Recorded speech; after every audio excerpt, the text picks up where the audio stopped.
ఏదైతే border Gavaskar trophy మొదటి test match అయితే చాలా ఉత్కంఠ భరితంగా మారిపోయింది. ఆల్మోస్ట్ డే 2 గావచ్చు, డే 1 గావచ్చు, డే 3 గూడా 3 రోజులు మనమే డామినేషన్ చూసాం.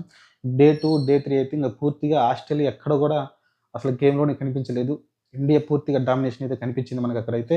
ఇంకా మీరు జైస్వాల్ ఏదైతే డే 3 స్టార్ట్ చేశాడో ఎక్సలెంట్ అండి. మంచి సెంచరీ చేసుకున్నాడు.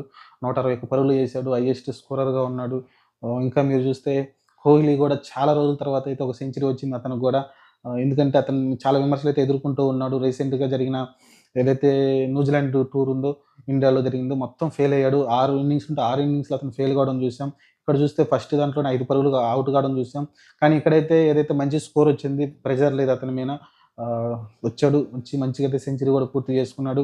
సెంచరీ అయినెమ్మటే దాదాపు 536 పరుగుల లీడ్ అయితే మనకుంది. ఇమ్మీడియేట్ డిక్లరేషన్ కూడా ఇవ్వడం చూసాం. ఆ తర్వాత మీరు చూస్తే కేఎల్ రాహుల్